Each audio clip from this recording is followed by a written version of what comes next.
iblis pernah berbicara, dia berontak dalam hidupnya dan dia mengatakan, ya, ini saya ingat waktu duel itu ya, dia katakan manusia bodoh katanya. Jadi coba saudara cek apa ya, saudara yang disebut bodoh tadi ya. 2017 si Lucifer itu langsung diizinkan berdiri ya. Dan kita itu seperti duel.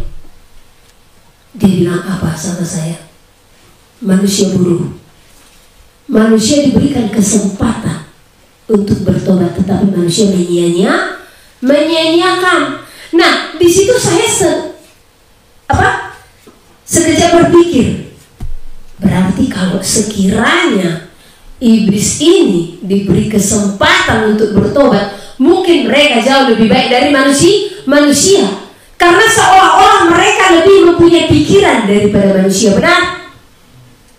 Dia mampu berkata, dia sanggup memikirkan. Kalau manusia itu bodoh, karena apa? Bahagia ialah mereka yang mendengarkan firman Allah dan yang memeliharanya. Manusia disebut sebagai makhluk mulia. Ini salah satu keirian daripada iblis ya. Makanya dia mau menjajah, dia mau membinasakan dan dia mau menghancurkan ya. Berikutnya, kenapa lagi? Karena umat manusia diciptakan segambar dan serupa dengan Elohim. Bukankah kita diciptakan dan segambar dan serupa dengan dia? Itu kan ada tertulis dalam Kejadian 1 itu ya. Kalau manusia diciptakan segambar dan serupa dengan Elohim. Ini adalah salah satu keirian yang ada di dalam iblis untuk merongrong umat manusia. Kemudian, karena itu tadi apa? Karena manusia diberikan kesempatan untuk memperoleh keselamatan. Ya, ada nggak yang tahu ayatnya itu di mana? Karena begitu besar. Yohanes 3 ayat 16. Oke, baca dulu. Lihat, Yohanes 3 ayat 16. Karena begitu besar. Karena begitu besar kasih Elohim akan di dunia ini, sehingga Ia mengaruniakan anaknya yang tunggal, supaya setiap orang yang percaya kepadanya tidak binasa, melainkan beroleh hidup. Amin. Karena begitu besar kasih Elohim akan dunia ini, sehingga Ia telah mengaruniakan anaknya yang tunggal, supaya apa? Setiap orang yang percaya tidak binasa, melainkan memperoleh hidup yang kekal. Ya. Jadi dengan kedatangan anak manusia, yang dimana anak manusia itu adalah Elohim itu sendiri, ya, Elohim itu sendiri. Sebentar.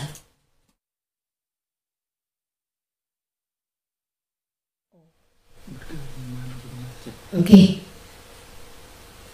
Jadi anak manusia yang disebutkan, anaknya yang tunggal yang disebutkan adalah dirinya sendiri yang datang ke dalam dunia untuk memberikan kesempatan kepada manusia, kepada kita umat yang berdosa, supaya kita memperoleh kesempatan masuk ke dalam kerajaan surga.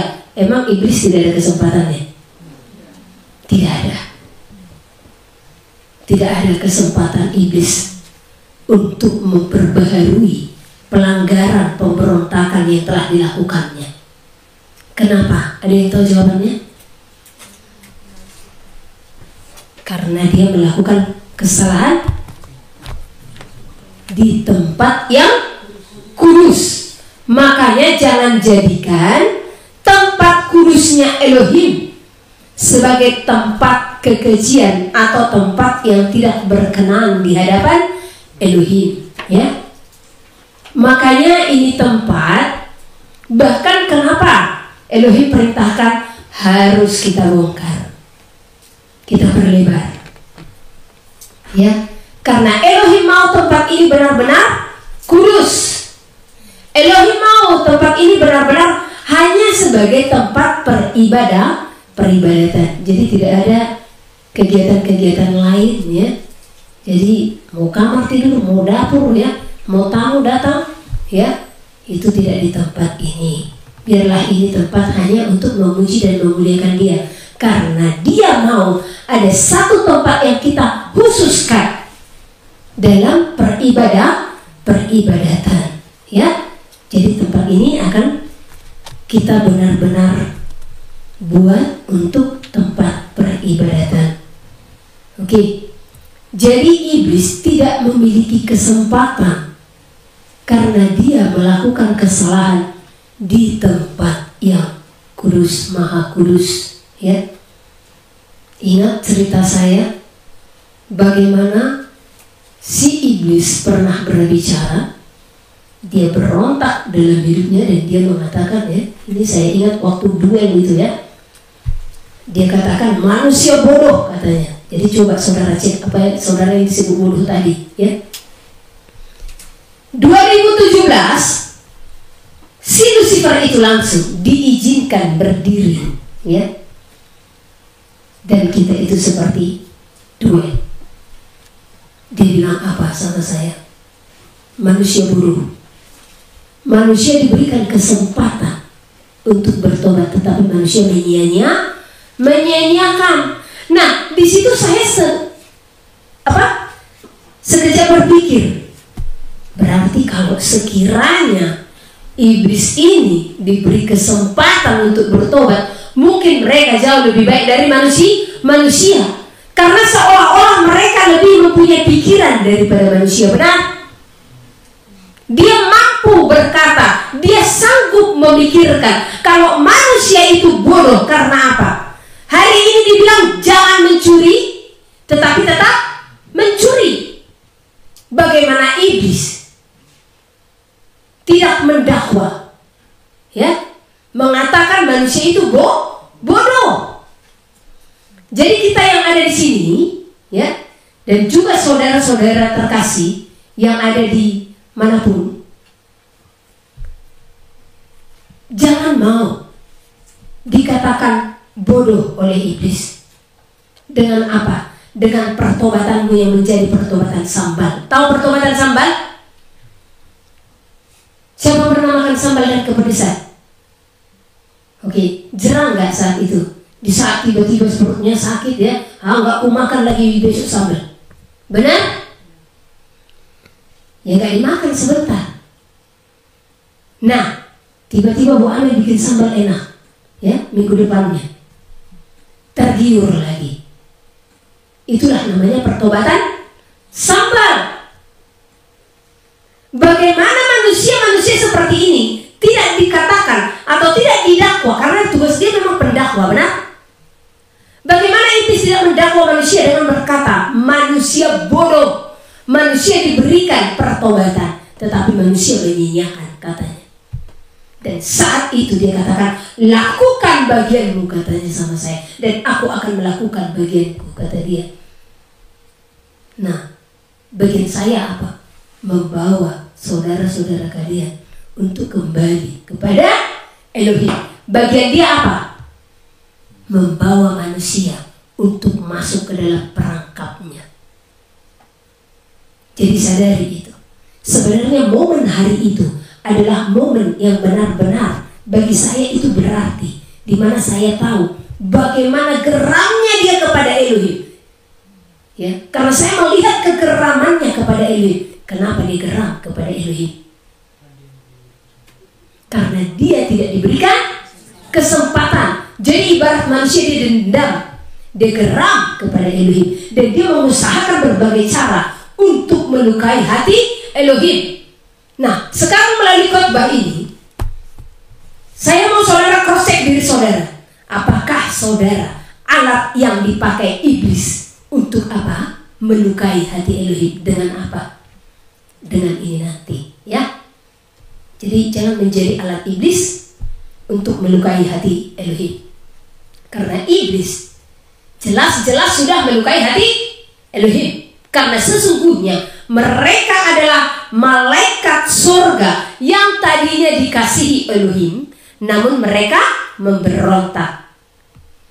Nah, jadi saudara terkasih, selagi ada kesempatan itu, maka pergunakan itu, ya. Jadi iblis mau menjajah saudara dan saya dan seluruh umat manusia di seluruh penjuru bumi. Karena apa? Keirian tadi.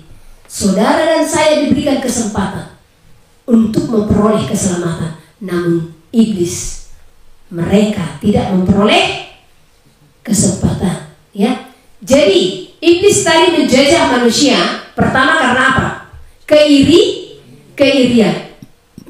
Jadi di sini saya sampaikan sama kepada saudara, ya, cek dan lihat dan ikuti nanti, ya, dan cek diri saudara. Apakah karakter iblis ini ada diam dalam diri saudara atau tidak? Ya, yang pertama keirian. Yang kedua karena apa? Kenapa dia mau menjajah manusia? Karena kegeraman. Ya, iblis mengenal Elohim yang penuh apa? Kasih. Iblis juga mengenal Elohim penuh kuasa. Namun iblis sesungguhnya, ya, bukan dia tidak mau kembali kepada kerajaan surga lagi, namun tidak ada kesempatan. Di dalam kesempatan yang tidak ada tadi, di sanalah dia ada apa? Kegeraman. Dan iblis juga mengasihi umat manusia, sehingga iblis merongrong umat manusia supaya apa? Manusia jatuh ke berbagai pencobaan. Manusia jatuh ke dalam dosa, ya. Nah, tujuan iblis merongrong manusia supaya apa? Supaya manusia jatuh ke dalam dosa dan Elohim berduka. Karena dia mau Elohim berduka dengan dosa umat manusia karena kegeraman yang ada pada iblis tersebut, ya. Jadi di sini saya ingatkan saudara, di saat engkau melakukan kesalahan, di saat engkau melakukan dosa, maka engkau menjadi alat iblis untuk apa? Untuk melukai, untuk mendukakan hati Elohim. Siapa yang mau? Pasti nggak ada yang mau.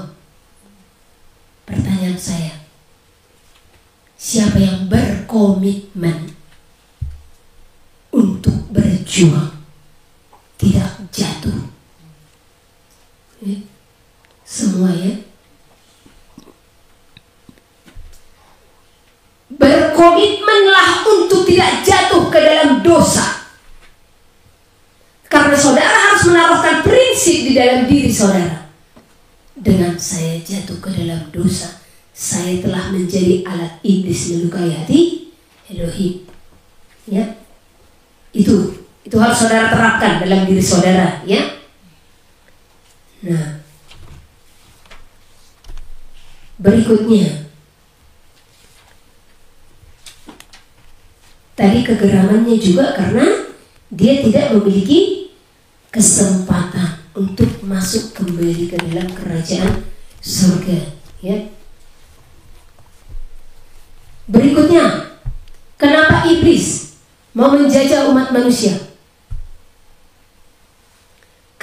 Karena dendamnya tadi, kegeramannya tadi, dia pun egois. Iblis tidak memiliki belas kasihan. Di dalam keegoisannya apa yang dia lakukan? Ya, saya akan baca sesuai dengan hikmat yang diberikan oleh Elohim. Di dalam keegoisan, iblis mengetahui jikalau mereka pada waktunya akan masuk ke dalam neraka. Itu yang akan menjadi bagian mereka. Karena itu telah ditetapkan, iblis akan masuk ke dalam api neraka. Itu sudah menjadi ketetapan. Kalaupun sekarang iblis itu masih ada, nah, itu semua untuk apa? Supaya kita yang ada di dalam bumi ini teruji kelayakannya, ya. Namun pada akhirnya setelah pengujian selesai, dunia pun akan game over. maka iblis ini beserta para manusia yang tidak tahan uji akan masuk ke dalam api neraka, ya. Karena iblis mengetahui jika pada akhirnya mereka akan masuk ke dalam api neraka, maka iblis tidak mau umat manusia terluput dari kebinasaan, sehingga mereka memasang jerat-jerat untuk apa? Menjatuhkan umat manusia, sehingga melalui jerat-jerat itu tadi manusia pun jatuh ke dalam dosa, ya. Kalau manusia sudah jatuh ke dalam dosa, upah dosa adalah maut. Iblis tahu loh itu. Iblis tahu jika upah dosa adalah maut, sehingga dia merongrong umat manusia, dia menjajah umat manusia supaya manusia ini jatuh ke dalam dosa tadi. Karena apa? Dia mau umat manusia masuk ke neraka. Di sanalah keegoisan itu berpadu padan, di dalam keirian semuanya ada di dalamnya, ya. Jadi mari kita cek hidup kita cek diri kita, ya. Jadi tadi keirian, apalagi kegeraman dan keegoisan. Jadi saudara harus selidiki. Apakah ada rasa cemburu dalam hatimu?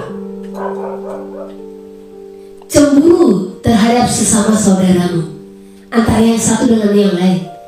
Cemburu melihat apa yang dimiliki oleh orang lain, ya.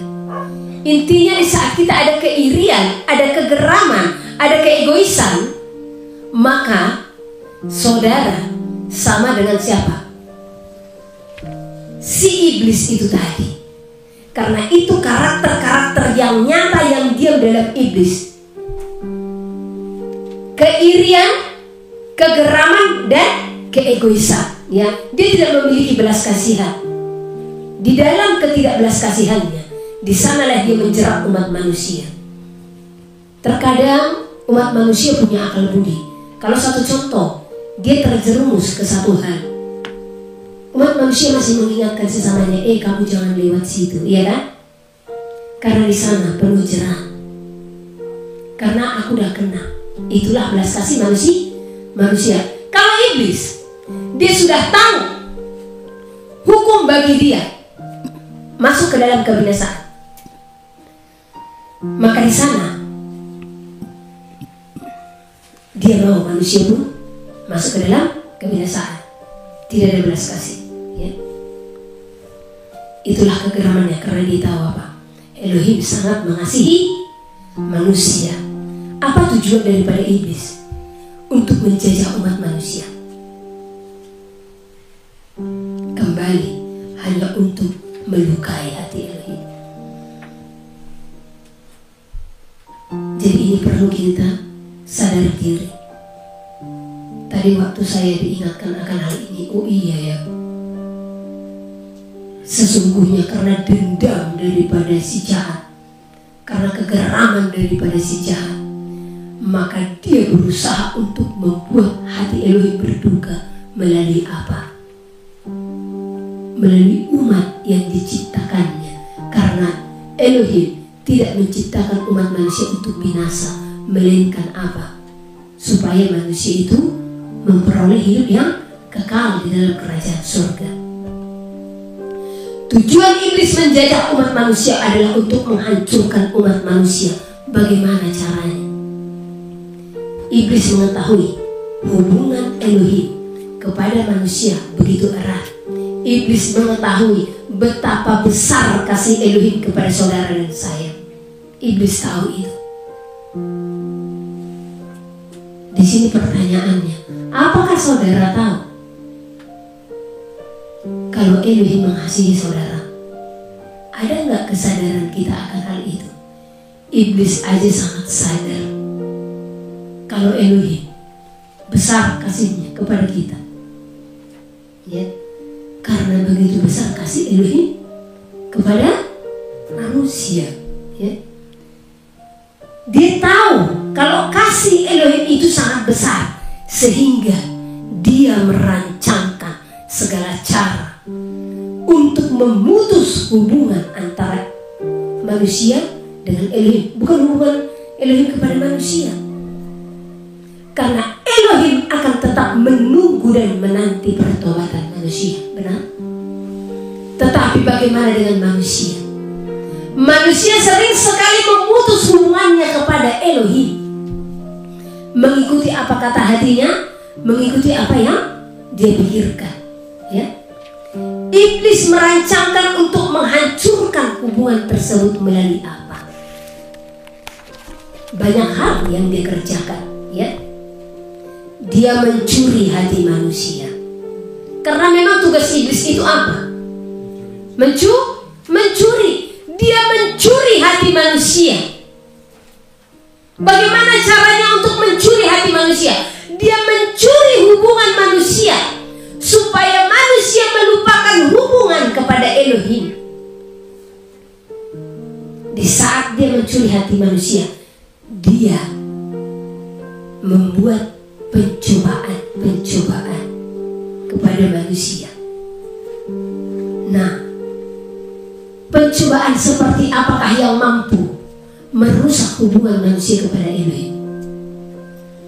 Apakah kesusahan? Tidak. Pencobaan yang ditawarkan oleh iblis untuk mencuri hati manusia supaya hubungan manusia terlepas dari Elohim adalah melalui apa? Kenikmatan dunia. Inilah pencobaan yang terlebih besar, saudara terkasih, ya. Jangan saudara berpikir, aku hidupku menderita, aku sudah menghadapi pencobaan, katanya.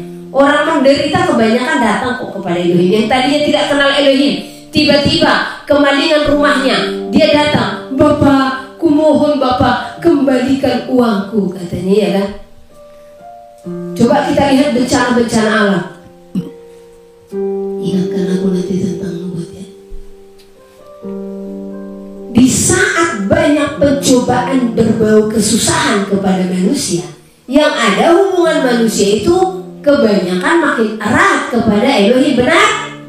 Di saat seorang istri dia stres menghadapi suami, ya, ujung-ujungnya apa? Dia cari hamba Elohim, dia curhat, suamiku begini, tolong saya, katanya. Si hamba Elohim ini pun menuntut mengarahkan dia untuk berdoa dan berserah kepada Elohim, ya.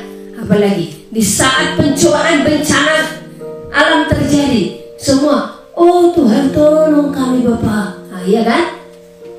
Jadi pencobaan yang ditawarkan oleh iblis, oleh si jahat untuk mencuri hati manusia, yaitu melalui kenikmatan-kenikmatan yang ada di dalam bumi ini, di mana kekayaan di bumi ini pun pernah dia tawarkan kepada siapa?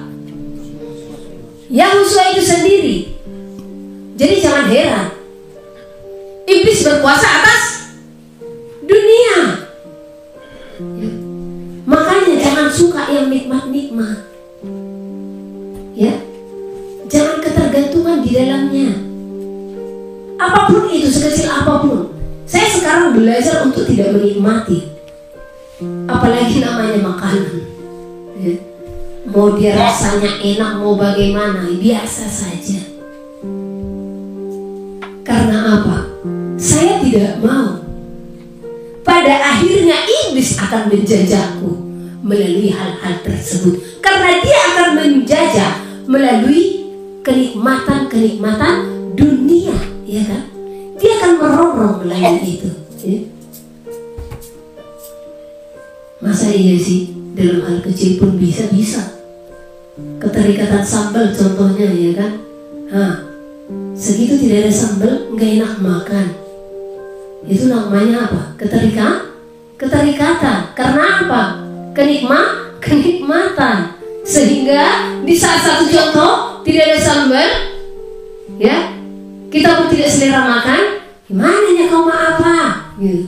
Kenapa sih tadi tidak buat sambal? Akhirnya damai sejahtera hilang. Pelajari sampai sejauh itu, ya.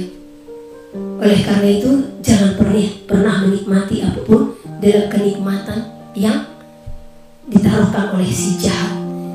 Disinilah kejatuhan umat manusia yang lebih banyak, ya. Jadi sehingga umat manusia lebih memilih bumi ini daripada apa? Keselamatan. Di saat manusia lebih memilih bumi ini daripada keselamatan, maka di sana Elohim berduka.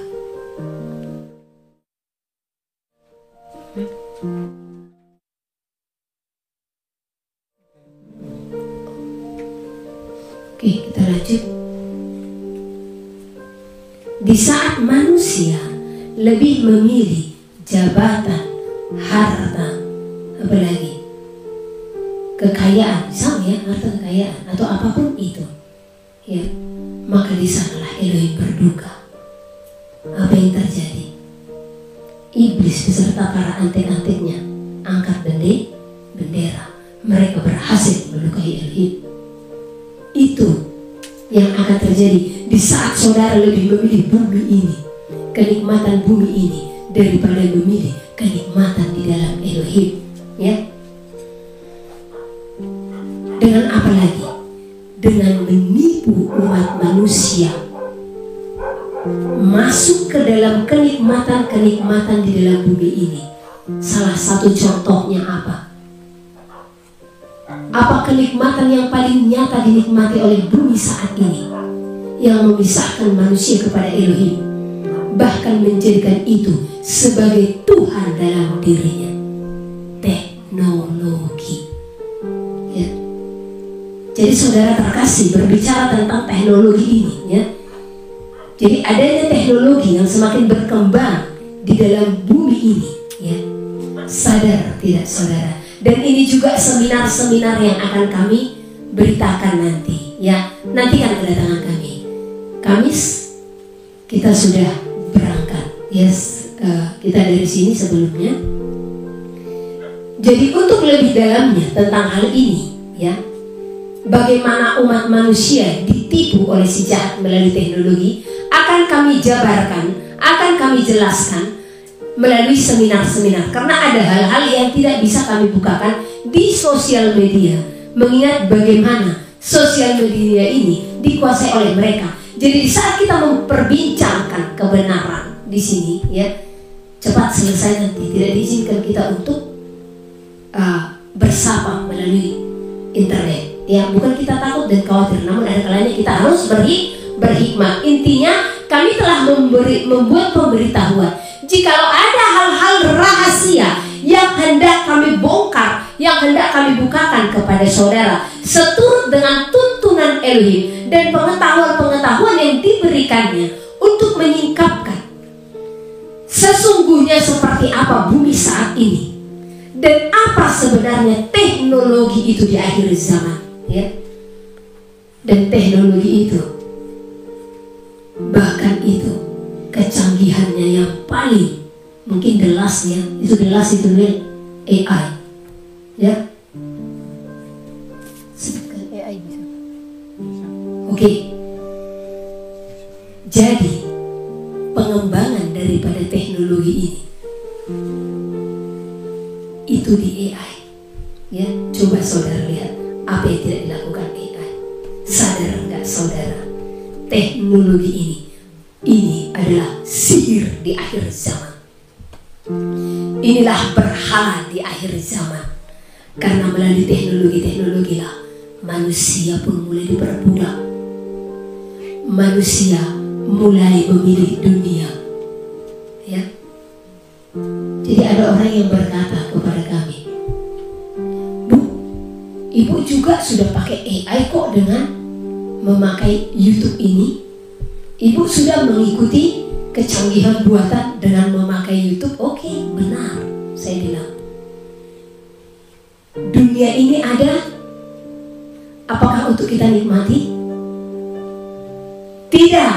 Dan kita ada kok di dalam bumi ini, benar? Namun bumi ini ada hanyalah sebagai tempat kita untuk diuji kelayakannya, bukan untuk dinikmati, ya. Bukan untuk dinikmati dalam hal-hal yang membawa kita jauh daripada Elohim. Namun teknologi bagaimana? Teknologi pun ada, sekalipun kita ada di dalamnya, tetapi bukan untuk apa? Dinikmati, ya. Salah satu contoh saya katakan, bagaimana manusia dijerat dengan teknologi-teknologi, ya. Dulu sebelum adanya handphone, anak-anak kita mainannya apa? Apa? Sebelum adanya teknologi canggih, mereka main-main bambu-bambu atau apa, ya. Nah, mulai diciptakan iblis permainan, ya. Nah, melalui apa? Ingat gak gimbot dulu? Yang masih pencet-pencet, gimbot, ya. Dulu saya masih anak-anak itu, ya. Nah, ini dulu sudah barang yang sangat canggih yang kita kenal di masa kita itu, ya. Masa saya anak-anak itu. Makanya dulu kalau teman saya udah punya sampai disewakan ini. Jadi kalau udah game over bayarannya dulu 25 perak, ya. Jadi 4 kali game over 100 perak, main judi juga akhirnya. Siapa dulu yang sama dengan saya? Jadi saya ada di dalamnya dulu, ya. Karena kita tidak punya. Karena dulu harga satunya pun sudah berapa ya, udah mahal, ya. 25.000 di zaman ada 25 perak itu ke harga sekarang udah jutaan kali, ya. Jadi itu dulu mahal gitu.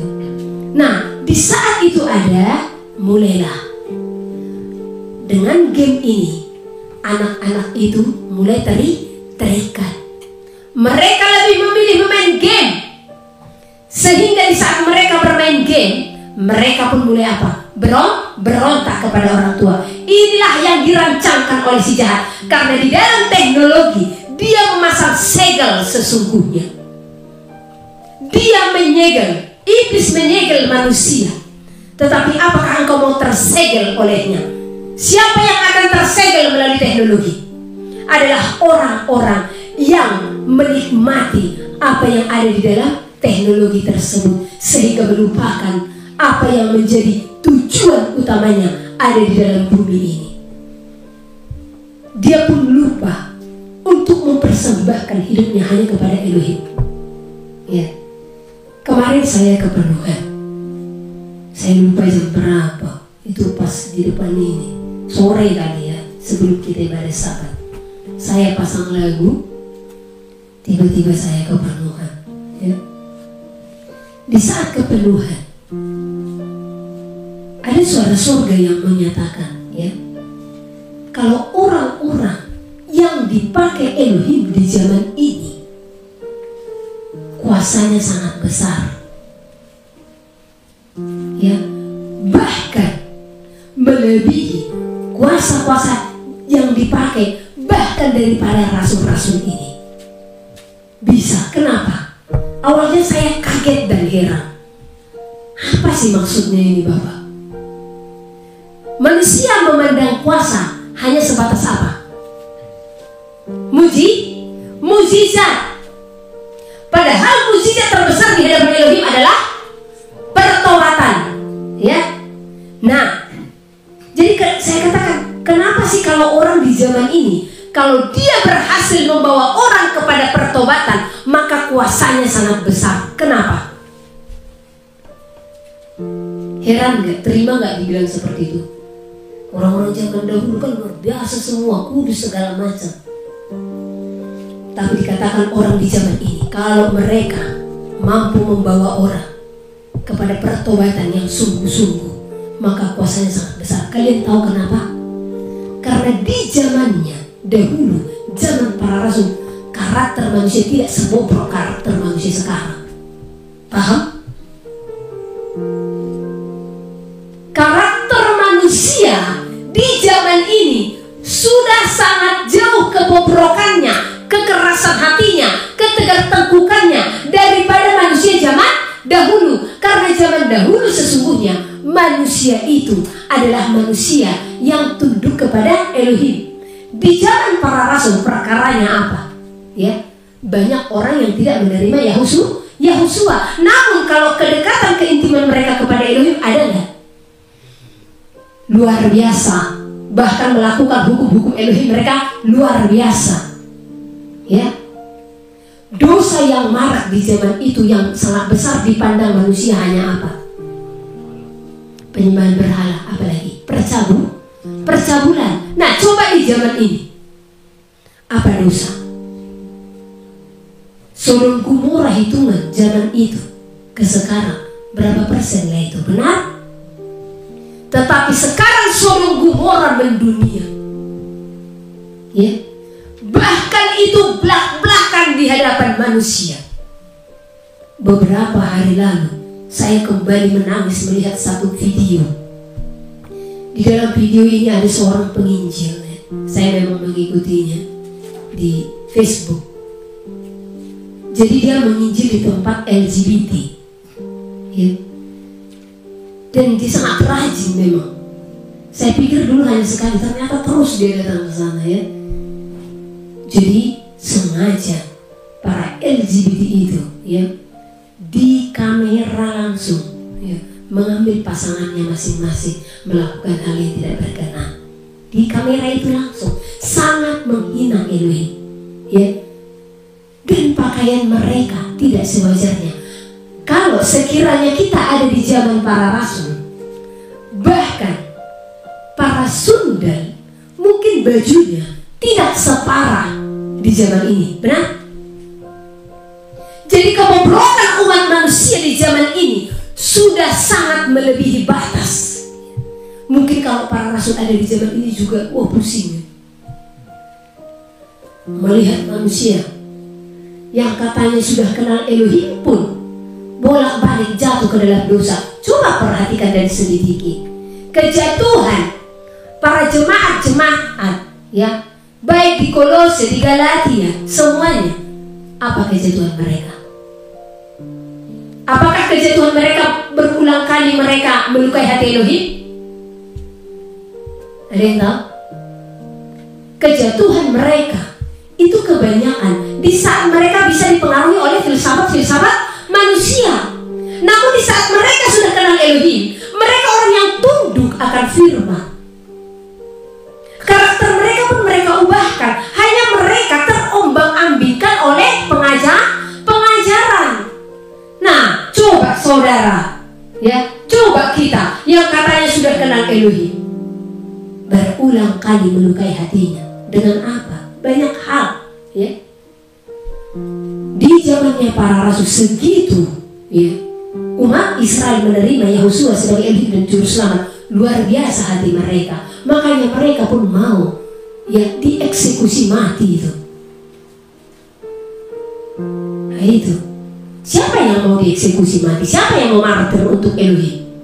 Mereka yang tidak mau lagi bolak-balik untuk jatuh ke dalam kebodohan dunia. Jatuh kepada kedengkian tadi, iri hati, cemburu, apalagi marah, kesal, tersinggung, ya, kata-kata kasar, enggak ada lagi itu dalam diri mereka. Itu di zaman para rasul. Coba di zaman sekarang, ya, bahkan yang katanya juga mereka sebagai pemimpin terlibat dosa LGBT.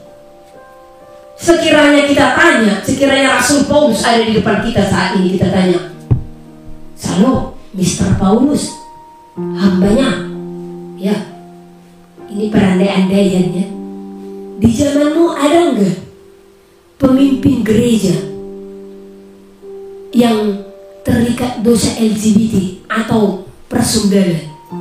Pasti tidak ada, benar? Tapi di zaman ini, wah, menjamur, saudara.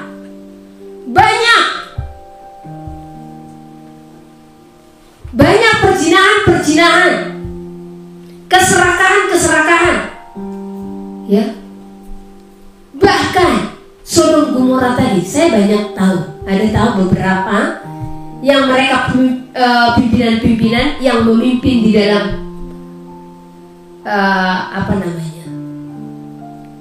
ya, organisasi-organisasi lah yang terikat dosa itu tadi.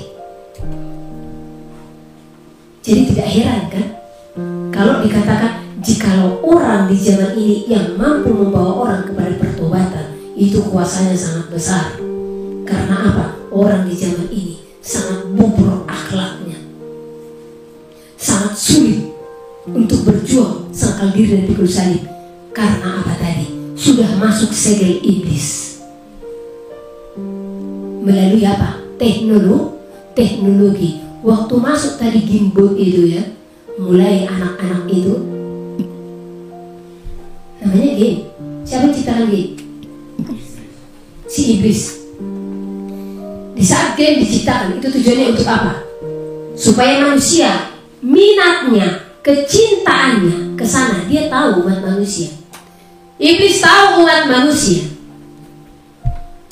Makanya dia dengan santainya untuk mendakwa. Saya cerita satu hal. Saudara ingat game tadi ya? Setelah cerita saya, biar saya beralih ke game. Jadi kalau saya tanya, apa tadi cerita saya? Saudara ingat ya? Gamenya belum selesai, karena ada perkembangannya. Tapi sebelumnya, saya mau ceritakan bagaimana iblis sangat mengenali umat manusia. Dan dia tahu siapa-siapa saja orang-orang atau umat manusia yang mampu dirongrongnya. Ya. Di dalam tim kita pernah ada seorang ibu. Saat itu saya duduk. Ingat ya orangnya ya, nggak usah disebut. Di saat saya duduk, Lucifer melintas. Langsung dia bilang, dia hunjuk sama saya. Itu milikku, katanya. Jadi dia menunjuk ibu ini. Saat itu saya langsung tengking dia. Ya, dia senyum. Senyumnya apa? Senyum mengejek, tak tertirukan olehku. Karena saya tidak mau sama dan serupa dengan iblis ya. Dia senyum mengejek saya. Karena kita itu apa namanya? Musuh ya. Jadi iblis itu harus musuh besar kita. Jadi karena iblis tahu saya musuhnya dan dia adalah musuhku. Jadi dia merongrong orang-orang di sekelilingku.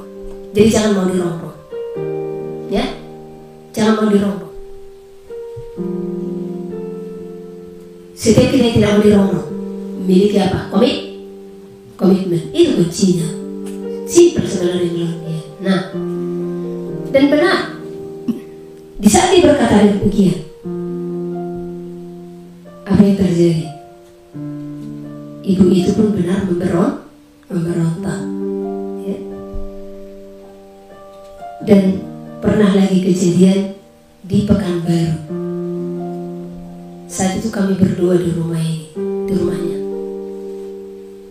Di saat kita berdua pentahiran rumah itu, iblis kembali lagi untuk mengejek saya. Dia bilang, ya saya khotbahin yang punya rumah suami istri.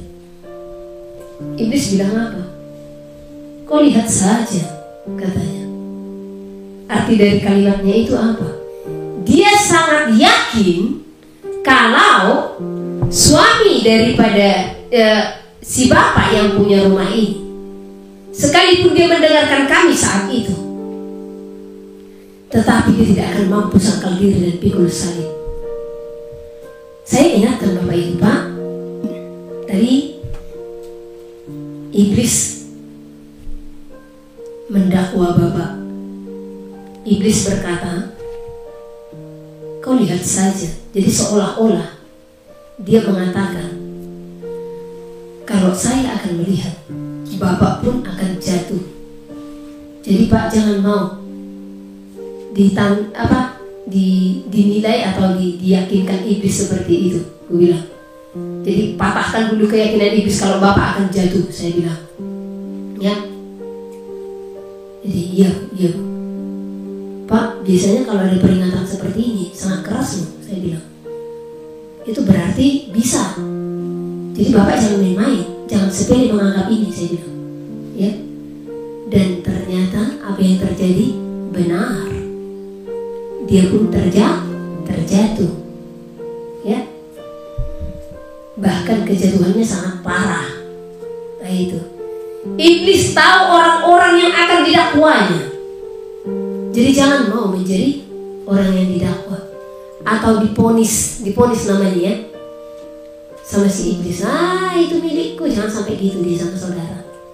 Ya, makanya memiliki hubungan yang penuh kepada Yang berbahagia ialah mereka yang mendengarkan firman Allah dan yang memeliharanya.